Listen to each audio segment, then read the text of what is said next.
The bell above the diner door rang with a tired, metallic sigh, the kind that sounded like it had heard too many stories and learned to keep quiet about them.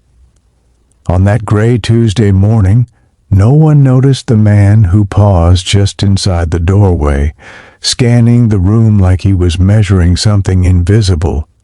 No one noticed, except the young waitress who looked up from behind the counter and offered him a smile that reached her eyes. Her name was Alara Winslow, and she smiled like that at everyone. If this story touched your heart, like, share, and comment where you're watching from. Your support helps us keep spreading hope. Alara had learned early that smiles could be armor. Life had handed her more storms than sunny days, but she discovered that kindness, real stubborn kindness, had a way of steadying her when nothing else could. The diner was her refuge, a place where the coffee was strong, the booths were cracked but familiar, and people came in carrying pieces of their lives they didn't always mean to share. The man took a seat near the window. His jacket was worn at the elbows, his hair neatly combed but streaked with silver, and his eyes held a quiet weight. His name was Rowan Hale, though no one in that diner knew it yet, or what it carried. Alara approached with a notepad tucked under her arm. "Morning," she said gently.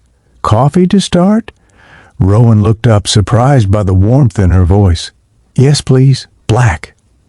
As she poured, Alara noticed the faint tremor in his hands, the way his shoulders seemed braced, as if he expected something to go wrong. She didn't ask questions. She'd learned that sometimes the greatest kindness was letting people exist without explanation. The diner was modest, the kind of place where regulars ordered before sitting down.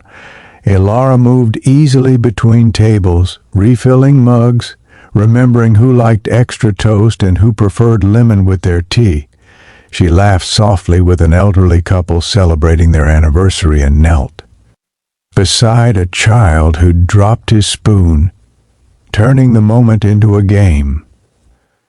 Rowan watched all of it. When Alara returned to take his order, he hesitated. "What do you recommend?" She tilted her head, thinking, "If you want comfort, the meatloaf.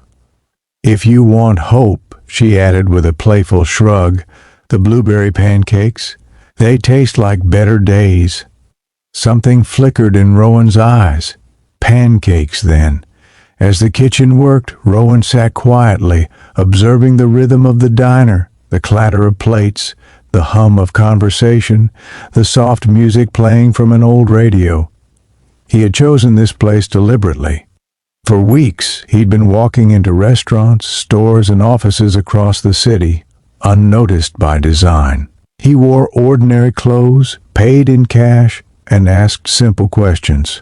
Rowan Hale was a billionaire, though the word felt foreign to him now. His wealth had grown faster than his understanding of people. Somewhere along the way, success had become a wall between him and sincerity. Compliments felt rehearsed, smiles felt transactional. He had begun to wonder if kindness still existed when there was nothing to gain, so he decided to test it. Not to trap anyone, but to find reassurance, to see if, stripped of titles and expectations, people would still choose decency. The pancakes arrived golden and steaming. Alara set the plate down carefully.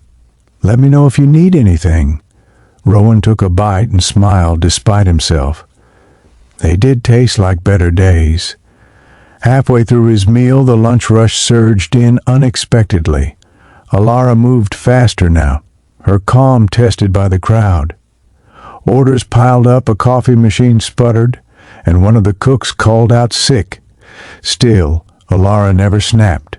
She apologized when things were late, checked in on her tables, and offered refills without being asked.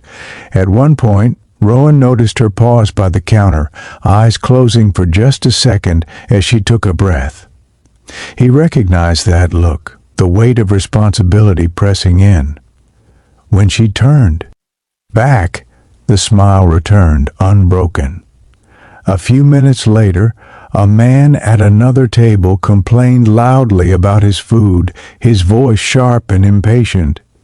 Elara listened, nodded, and apologized, even though the mistake wasn't hers. She took the plate back and promised to fix it.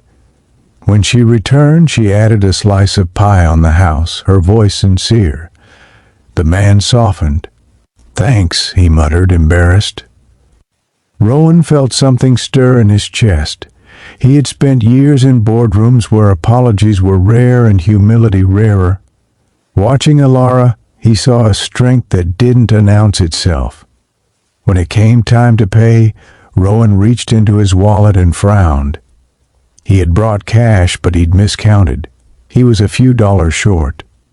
Elara noticed his hesitation. "Everything okay? I seem to be missing a bit," Rowan said quietly, expecting discomfort or suspicion. Instead, Elara waved it off. "It's all right. You can get it next time." Rowan blinked. "I might not be back," she smiled, unbothered.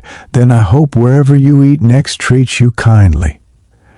There was no calculation in her eyes, no expectation, just generosity, offered freely. Rowan left the diner and stood on the sidewalk longer than necessary, the bell echoing behind him. He felt lighter and heavier all at once. He had found what he was looking for, and it had unsettled him. The next day, a letter arrived at the diner addressed to Elara Winslow. Inside was a handwritten note. "Thank you for reminding me what kindness looks like when no one is watching." Attached was a check, enough to cover several months of rent. Elara stared at it, confused and shaken. She thought it was a mistake. That afternoon, Rowan returned, this time in a tailored coat, his posture more assured but his eyes the same. Elara recognized him immediately. "You forgot your jacket?" she joked. He smiled. "Something like that." They sat, this time across from each other. Rowan told her the truth, not with pride but with honesty, about his wealth, about his doubt, about the quiet test he'd been conducting, searching for something real. Elara listened, her hands wrapped around a mug. When he finished, she was silent for a moment. "So," she said finally, "did I pass?" Rowan laughed, the sound surprised out of him. "More than you know." She pushed the check back toward him. "I can't accept this." "You can," he said gently. "Not as payment, as gratitude." Elara considered it, then nodded. "Then I'll use it to help my mother finish her nursing degree," she said. "She's been trying for years." Rowan's eyes shone. "That's perfect." In the weeks that followed, Rowan quietly invested in the diner, ensuring fair wages and stable hours for the staff without changing its soul. Elara kept serving pancakes and hope, unaware of how far her kindness had rippled. And Rowan? He stopped testing people. Because in a small diner on an ordinary morning, a waitress with a tired smile had reminded him that true kindness doesn't announce itself. It simply shows up, pours the coffee, and believes, still believes, that the world can be gentler than it seems. And sometimes that belief changes everything.